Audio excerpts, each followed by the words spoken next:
Աբովյան հայ-ռուսական հարաբերություններ ուր են գնում։ Ճիշտ ոչ թե ուր են գնում, այլ եթե նախկինում անդունդի եզրին էին կանգնած, ապա հիմա գլորվում են դեպի անդունդ։ Եվ սա շատ կարևոր է ընդգծել, որ գիտակցված որոշումն է հայկական կողմի։ Այո, ռուսական կողմին կան հարցեր, կան պրետենզիաներ, ոչ ոք դա չի ասում, որ ոնց է եւ ռուսը ունի մեր հանդեպ պրետենզիաներ, յուրաքանչյուր պետության հանդեպ միշտ ինչ-որ բան ունի։ Ստեղ խնդիրը նրանումն է, որ այս իշխանությունը իր վերարտադրվելու համար, որքան էլ պարադոքսալ չհնչի, նժարին է դրել առհասարակ Հայաստանի Հանրապետության գոյության խնդիրը, որը իմ խորին համոզմամբ իրենց համար խոչընդոտ չի հանդիսանա, օրինակ իրենց հակառուսական կամ հակաչինական կամ հակաիրանական քայլերը կատարելու համար բավական է ընդամենը ծանոթանալ այն փաստաթղթի հետ, որը ընդունվել էր եվրոպական, այդ չգիտեմ անունները ինչ դնեմ, գագաթնաժողովի, դե լավ, գագաթնաժողովի շրջանակներում, որտեղ հստակ թե Իրանի, թե Չինաստանի օրինակ Global Gateway պրոյեկտը, որի շրջանակներում Հայաստանը 270 միլիոն եվրո է ստանում, կոնկրետ բարձ հակաչինական պրոյեկտ է։ Ինչի համար ենք մենք մտնում այդ տիրույթ, ինչի համար ենք մենք օրինակ կրկին վերահաստատում Զանգեզուրի Միջանցք եզրույթը, որի անունը գեղեցիկ փաթեթավորված Թրիփենդեր է, այն պարագայում, որ նույնիսկ տեսական, այտենց հեռանկարներում ինքան իրականանելի է, քանզի Իրանը ըստ էության դարձել է տարածաշրջանային գեգեմոն, իսկ ինքը դիտարկում է Հայաստանի մասնատումը որպես իր ստրատեգիական վտանգ։ Իզուր չէ, որ նույն օրը, երբ հրապարակվեց փաստաթուղթը Եվրոպայի գագաթնաժողովի շրջանակներում ընդունված, շատ պարզ եւ հստակ Իրանը մի 20 րոպե հետո օֆիցիալ դիրքորոշում ընդունեց, որտեղ եւս մեկ անգամ հաստատեց, որ ինքը կտրականապես դեմ է Հայաստանի Հանրապետության ինքնիշխանության եւ սահմանների անձեռնամխելիության յուրաքանչյուր ոտնձգությանը։ Ինչ է դա նշանակում։ Իրենք շատ լավ հասկանում են, որ նույն trip-ը, նույն այդ բոլոր գործընթացները իրենք վտանգում են Հայաստանի Հանրապետության տարածքային ամբողջականությունը։ Այնինչ ասում է իշխանությունը այս պարագայում, փուչիկ է, լոկ խոսքեր են, սուտ խոսքեր են, բայց մենք այնքան ենք սովորել իշխանական մանիպուլյացիաներին եւ ստերին, որ գրեթե ուշադրություն արդեն չենք էլ դարձնում։ Օրինակ եվրոպացիների գալը Հայաստան, դուք կապում եք այս նախընտրական շրջանի հետ, թե օրինակ Վլադիմիր Պուտինի հետ, Փաշինյանի հանդիպման արդյունքների հետ, որովհետև Պուտինը կոնկրետ ասաց, որ պետք է կողմնորոշվեք։ Կարելի է ենթադրել, որ եվրոպացիների գալով Փաշինյանը ցույց տվեց, որ դեպի Եվրոպա ենք գնում, մեր ընտրությունը դա է։ Մենք չենք նախ եկեք խոսենք ուղիղ, մենք չենք գնում դեպի Եվրոպա։ Մենք կրկնում ենք նույն վրացիների, մոլդովացիների, ուկրաինացիների, ինչու ոչ ստրատեգիական սխալը կամ մոլորացնելու այդ ամբողջ գործընթացը, որը փաստում է հետևյալը. Հայաստանը չի գնում դեպի Եվրոպա։ Այլ խոսք, որ Հայաստանի եվրոպացիները դա ասում են, բայց ասել մի հատ լավ արտահայտություն կա ամուսնանալ եւ խոսք տալ ամուսնանալ տարբեր բաներ են։ Հիմա մեզ խոսք են տվել, որ կամուսնանանք, իրար հետ։ Բայց դա չի լինի շատ պարզ պատճառով, հիշենք Եվրոպական միության թերևս 2 տարի առաջ ընդունված որոշումը, համաձայն որի Եվրոպայի ընդլայնումը ըստ էության կանգնում է անորոշ ժամանակով, իսկ այդ անորոշ ժամանակը հաշվի առնելով բոլոր հանգամանքները կարելի է օրինակ վերագրել, չգիտեմ, 50 տարի, 100 տարի։ Խնդիրը դրանում չի, խնդիրը նրանումն է, որ Եվրոպան ասում է հետևյալը. «Okay, Հայաստան, որոշել ես ապամոնտաժվես, ես դեմ չեմ, ապամոնտաժվի, բայց ես իմ շահերը քո ինքնասպանության, քաղաքական առումով ինքնասպանության պարագայում ես մեկը կքաղեմ»։ Սա մեկ, երկրորդը, դա իհարկե նախընտրական միանշանակ նախընտրական բնույթ է կրում, որովհետև Եվրոպային, ինչպես նաև եւ Թուրքիային, Ադրբեջանին ծայրահեղ կարևոր է ձևավորել մի աշխարհակաղակական իրականություն, որը մի կողմից կոտնահարի իրենց ռազմավարական թշնամի, այսինքն Ռուսաստանի եւ Իրանի,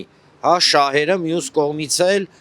հնարավորություն կտա տվյալ դեպքում Թուրքիային եւ Ադրբեջանին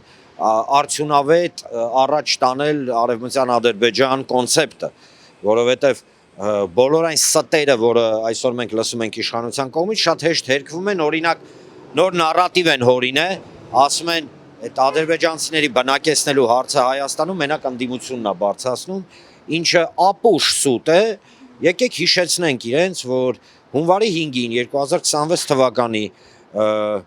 Իլհամ Ալիևը իրենց շատ սիրված բարեկամ ընկեր եղբայրը իրենց ուղիղ հրահանգ է իջեցրել, եւս մեկ անգամ կրկնեմ, հունվարի 5-ին 2026 թվականի, որտեղ պահանջել է հստակ ժամանակացույց, թե որտեղ եւ ոնց են բնակեցնելու ադրբեջանցիներին։ Ինչի են ստում, որ օրինակ այդ թեման չկա։ Այդ թեման կա եւ այո, ինչի համար մենք կոնկրետ այդ թեման բարձրաձայնում ենք շատ բարձ պատճառով, որովհետեւ երբ Ալիևը հեգնանքով ճտտցրել է սրանց քթին, իրենք վազելով ամեն ինչ էլ կատարել են, ճիշտ է, այլ փաթեթավորումներով։ Օրինակ նույն Զանգեզուրի Միջանցքը թրիփ են փաթեթավորել, Սահմանադրության փոփոխությունը, հա, ասում եմ մենք չենք։ Եկեք հիշենք նույն Տավուշի, հա, պատմությունը, երբ որ առավոտից երեկո իրենց, հա, ասենց շապիկները պատրելով ասում էին, որ հայլային փոխանակում ա լինելու, ուր է այդ հայլային փոխանակում։ Այսինքն այստեղ մենք ունենք մի իշխանություն, որը իր վերարտադրությունը տեսնում է լոկ Ադրբեջանի եւ Թուրքիայի ծիրում, որոնք իրենց հերթին ռազմավարական գործընկեր են նույն Եվրոպային։ Իզուր չէ, որ առանցքային եվրոպական գործիչները Հայաստանից մեկնեցին Բաքու միանգամից։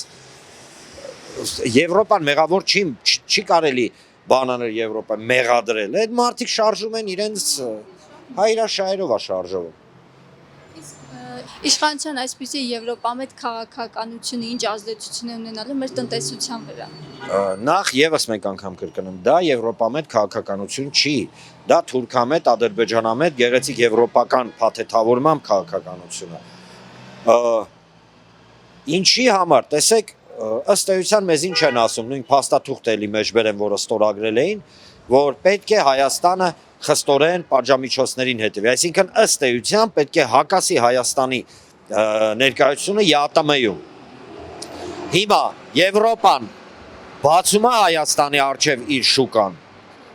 Ոչ, ասեմ ավելին, մասնակի եվրոպական շուկան բաց է, թերևս 2015 թվականից GSP+, SEPA եւ այլն, մենք ունենք բազմաթիվ պայմանագրեր, որ խնդրեմ տարեք Եվրոպայում վաճառեք, ինչի չեն տանում, շատ բարձ պատճառով, բացի եվրոպական ստանդարտներից Եվրոպայում գործում է կվոտավորման խստագույն համակարգ, որը ներում բեկում չունի, այդ վրացիները այդքան խելք չունեին, հա, որ որոշեցին դիվերսիֆիկացնեն իրենց քաղաքականությունը դեպի ԵԱՏՄ, կամ նույն Ուկրաինան, որը պատերազմի մեջ փողով, զենքով զինում են, բայց նո, ոչ մի ուկրաինական ապրանք չի մտնում Եվրոպա։ Մենք պետք է շատ հստակ եւ պարզ հասկանանք, որ այդ դեպքում այո ունենալու ենք տնտեսական կոլապս, որը կրկին սրանք մեղսագրելու են ռուսների վրա, ասելով տեսեք ռուսները փակեցին սահմանը։ Օրինակ, այն պարագայում որ ռուսաց մախբեր ուզում ես գնաս Եվրոպա, գնա, ես դեմ չեմ, բայց դու չես գնա Եվրոպա իմ վզին, իմ հաշվին, իմ ռեսուրսների հաշվին։ Մեր սիրուն աշկերի համար են, օրինակ ցորենը մեզ վաճառում, որ սրանք առավոտից իրգունյա ճաղում են մեջտեղից, ցորեն ենք բերում Ադրբեջանի տարածքով։ Նախ Ռուսաստանի տարածքով էլ է մտնում, մի քիչ չգիտեն, էլի քարտեզը։ Երկրորդը ԵԱՏՄ-ի ներքին շուկայական գներից է, որոնք զգալիորեն անգամներ ցածր են միջազգային գներից։ Ցորենի վրա են մենակ բերում օրինակը։ Եվ հաշվի առնելով այն, որ օրինակ աշնանը սպասվում է բավականին լուրջ մթերային համաշխարհային առումով մթերային լրջագույն կրիզիս Հորմուզի նեղոցի փակման պատճառով այնտեղ պարատանյութերի 40%-ը չի հասել։ Զգարնանացանին, դե լավ, սենց ասենք, հա։ Ապա ինչ ա լինելու։ Դե լավ հակառակը նայենք։ Ծիրանը որտեղ ենք մենք վաճառելու։ Լոլիկը, ծիրանը, ծաղիկը, տո չգիտեմ, ամեն ինչ որտեղ։ Դες էլ ալկոհոլի մասին չեմ էլ խոսում։ Վրացիները ամեն ինչ արեցին, ամեն ինչ, հնարավոր եւ անհնարինը, որ իրենց գինին մտնի եվրոպական շուկա, ինչի չմտավ։ Այն պարագայում, որ հիշեցնեմ, Վրաստանը Եվրոպայի միության թեկնածու է, արդեն իսկ։ Ինչի համար։ Չի լինելու Եվրոպա, եվրոպական կտերը, որ մեզ տալիս են, իրենք ունեն միայն մեկ նպատակ, վերարտադրել այս իշխանությանը արևմտյան Ադրբեջան ձևավորելու համար, վերջ։ Այսինքն ստացվում է, որ մենք այս կերպ շարունակելով կարող ենք կորցնել ԵԱՏՄ շուկան, չստանալով եվրոպական շուկան։ Այս կերպ շարունակելով մենք վստահաբար կորցնելու ենք մեր իրացման շուկաները, մենք չենք ձևավորի նոր իրացման շուկաներ, որքան էլ սրանք խափեն ու ստեն, մենք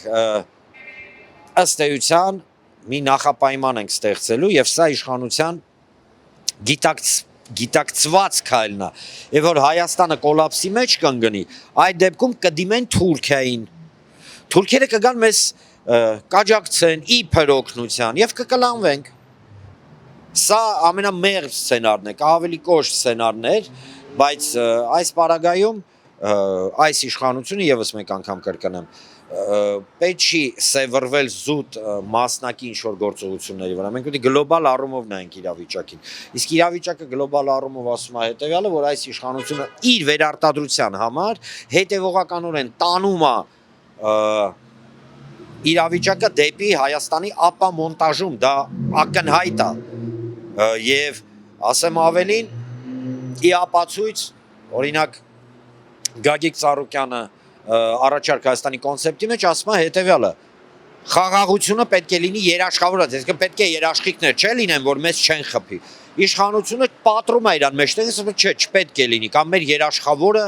չգիտեմ, Ադրբեջանն է։ Հասկանում եք, դա ոնց որ ասես մեր երաշխավորը Ադրբեջանն է, ոնց հարցազար ներողություն, մորգի աշխատողը ոնց որ հիվանդանոցում հիվանդի երաշխավորը լինի իր առողջության։ Մոտավորապես այս տրամաբանում, բա ինչի են դեմ խաղաղությանը, ինչի են դեմ երաշխավորված խաղաղությանը։ Առաջ են բերում երաշխավորների ինստիտուտը, բայց ներողություն, երաշխավորված խաղաղությունը տառաճանած չեն, դու բացեն կարդան։ Ինքը կոմպլեքս է,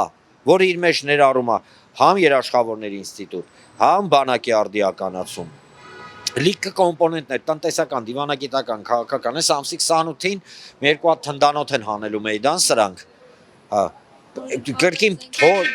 թոց փչեն մարդկանց աչքին։ Եկեք սրանց հիշեցնենք, որ այո, զենքի արկայությունը, չնայած սրանք խափել են, էլի խափել են, բայց զենքի արկայությունը այո, կարևոր է, բայց ավելի կարևոր է ում ձեռքում է այդ զենքը, եթե դու ծայրից ծայր քո երկիրը պարկյացնում ես թուրքական յաթաղանի տակ, ուզում ես 150 հատ տանկար։ Ալբոբյան, հիմա իշխանության այլընտրանքը ռուսական շուկային ուզում եք ասել, որ ադրբեջանական կամ Ոչ, չի լինելու։ Օրինակ Լարսի գործոնը, հա, Ռուսաստան եթե օգտագործի Լարսի գործոնը։ Տեսանք մենք այս վերջին շրջան, որ գազ չէր գալիս, հեղուկ գազ, մի քանի օր ընդամենը Լարսը փակվեց, Հայաստանում էլ հեղուկ գազ չկար։ Եթե նույնը լինի նաև գյուղմթերքի հետ կապված լինի գազի, այն մնացած Ձեզ թվում է Ադրբեջանը հայկական գյուղմթերք է սպառելու կամ Թուրքիան։ Հա, թե Ադրբեջանը, թե Թուրքիան գյուղմթերքի Թե օրինակ իրանց ձեռնտու է մի քանի տասնյակ միլիոն դոլար կամ 100 միլիոն դոլար ծախսեն, պահեն այս իշխանությանը,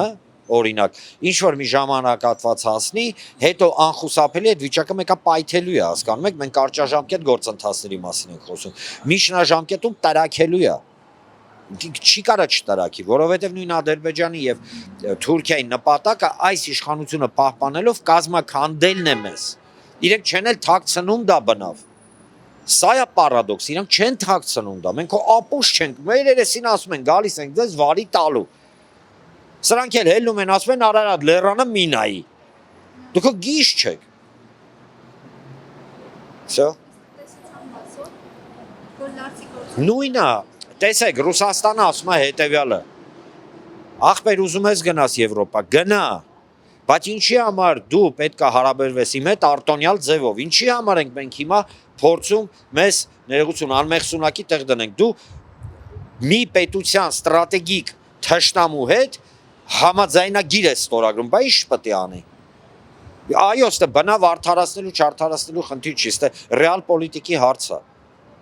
Դու կատարում ես հակառուսական քայլեր, ինչի պետք է ինքը շուկան քո առջև բացի, կարաք ինձ բացատրեք։ Մենք տնտեսապես ավելի շատ հիմա ենք կախված Ռուսաստանից, թե օրինակ 2018-ից առաջ, մինչև այս իշխանության Նիկոլ Փաշինյանի իշխանության գալը։ Հիմա, միանշանակ հիմա, շատ բարձ պատճառով աշխարհաքաղաքական վերաձևավորումների պարագայում Եվրոպան չբացեց շուկան, Չինաստանը չբացեց, Միացյալ Նահանգները չբացեցին, մնաց շուկան ռուսական, որը ըստ էության սանկցիոնի հետ ճնշման տակ ավելի մատչելի մեզ համար դարձավ, սա ակնհայտ է։